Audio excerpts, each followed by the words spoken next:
Kembali di iNews Sore, pemirsa, gadis belia yang ditemukan pingsan di kebun pisang di Kelapa Nunggal, Kabupaten Bogor pekan lalu ternyata korban pemerkosaan. Dua pelaku yang ditangkap dikenal korban melalui media sosial yang mengajak bertemu untuk menawarkan pekerjaan.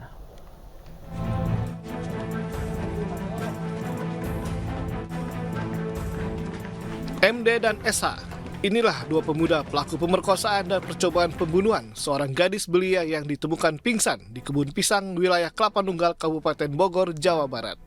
Keduanya ditangkap terpisah usai nyaris sepekan diburu polisi usai kejadian. Kedua pelaku mengaku memperkosa bergantian serta merampas ponsel korban.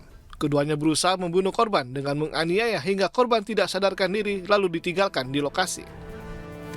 Untuk bertemu dan setelah dijemput dibawa ke TKP, kemudian di TKP dilakukan persetubuhan secara bergantian oleh kedua orang tersangka tersebut. Barang-barang milik tersangka juga diambil oleh barang-barang milik korban juga diambil oleh tersangka. Sementara itu terkait modus, pelaku mengaku mengenal korban di media sosial, memanfaatkan kepolosan korban yang masih berusia 14 tahun.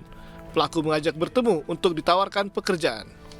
Dari pihak pelaku itu menghubungi korban dan menawarkan mau ikut nggak untuk ditawari pekerjaan. Ya, kemudian setelah disetujui akhirnya dijemput. Setelah dijemput langsung dibawa ke TKP dan terjadi kejadian seperti itu. Dari tangan pelaku disita barang bukti diantaranya pakaian yang dikenakan korban dan pelaku saat kejadian serta ponsel korban yang dirampas pelaku. Dan untuk mempertanggungjawabkan perbuatannya, kedua pelaku kini mendekam di sel tahanan Polres Bogor.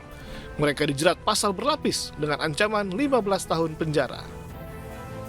Seorang santri putra sebuah pondok pesantren di Pasuruan, Jawa Timur dibakar kakak kelasnya akibat mencuri uang. Akibatnya korban mengalami luka bakar 63%, sementara pelaku pembakaran ditetapkan sebagai tersangka penganiayaan.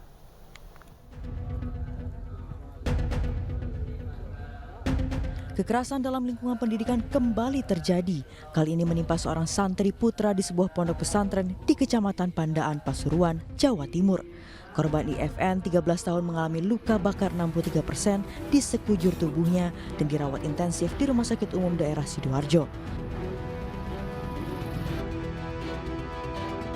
Penganiayaan terjadi pada malam tahun baru setelah korban dipergoki temannya mencuri uang dari dompet milik santri lain. Saat interogasi teman-temannya, korban pun mengakui perbuatannya. Beberapa saat kemudian korban didatangi kakak kelasnya MHM, 16 tahun yang emosi karena uangnya hilang.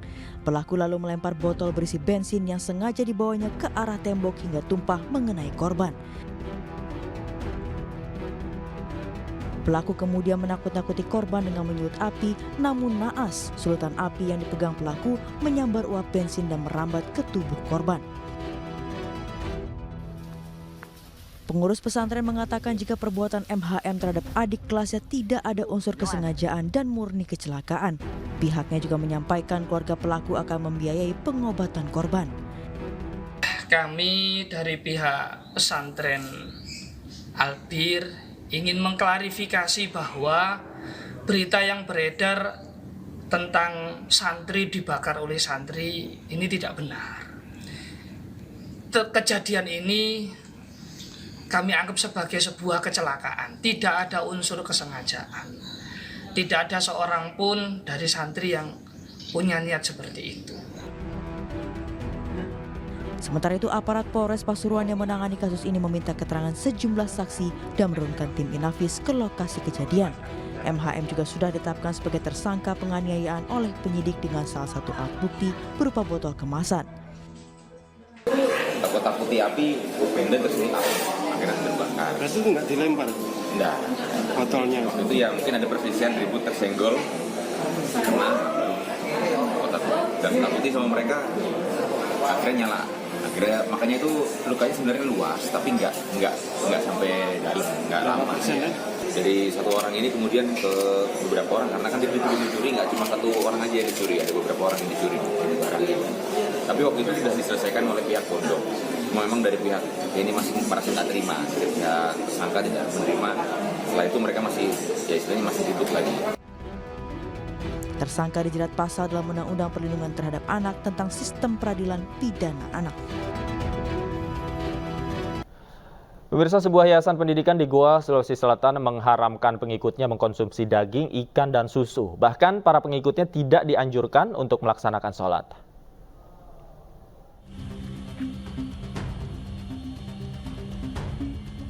Yayasan yang bergerak di bidang pendidikan setara dengan sekolah menengah pertama di Kampung Buta Ejaya, Kelurahan Romang Lompo, Kecamatan Bonto Maranu, Kabupaten Goa, Sulawesi Selatan ini viral karena diduga mengajarkan ajaran sesat. Seluruh siswa remaja yang menjadi pengikut di Yayasan Nur Mutiara Ma'rifatullah ini diduga tidak dianjurkan untuk melaksanakan sholat 5 waktu. Selain diduga tidak mewajibkan pengikutnya salat, pimpinan yayasan bahkan melarang siswanya untuk memakan daging, ikan, dan minum susu.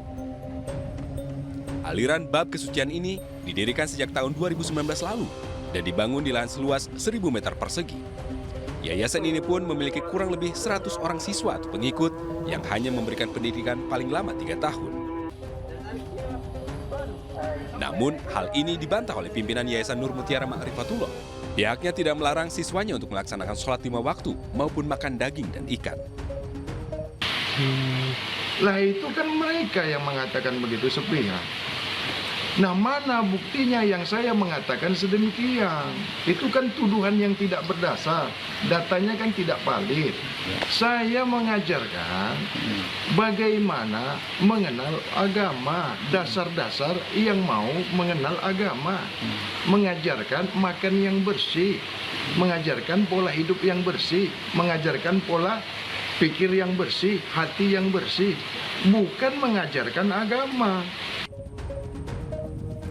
Hingga kini, pihak MUI Sulawesi Selatan masih bekerja sama dengan pemerintah dan penegak hukum setempat untuk melakukan pendalaman terhadap yayasan yang diduga telah mengajarkan ajaran sesat tersebut.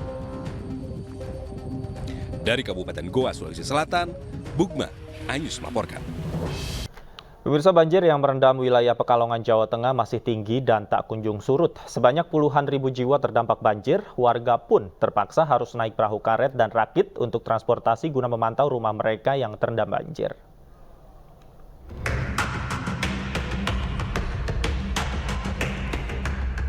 Ribuan rumah warga ditinggalkan pemiliknya dan sebagian harus mengungsi karena banjir sudah beberapa hari menggenangi wilayah kota dan Kabupaten Pekalongan, Jawa Tengah. Permukiman warga terendam banjir dengan ketinggian 60 cm hingga 1 meter. Akses yang sulit membuat warga harus menggunakan kapal karet atau rakit untuk beraktivitas sehari-hari. Sejumlah warga pun menjadi relawan dan bergantian mengoperasikan perahu karet untuk aktivitas warga lainnya. Terus? Kemarin kita mengungsi di Kuncen, Wira Desa, mau pulang mau katanya biasa, ternyata masih ada airnya. Mau nengok-nengok rumah ya? Saudara di Meduri, ini mau pulang ke Sepadan. Kalau pulang pergi ke rumah pakainya apa ini? Pakai rakit itu seperti ini? Pakai perahu ini ya?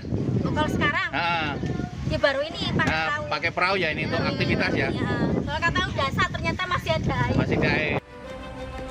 Sementara itu, warga yang menempati tempat pengungsian mulai mengeluhkan kondisi mereka.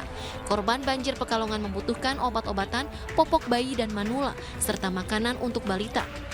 Sebanyak 20.000 jiwa terdampak banjir di Pekalongan, Jawa Tengah. Dari Pekalongan, Jawa Tengah, Suryono Soekarno, iNews melaporkan.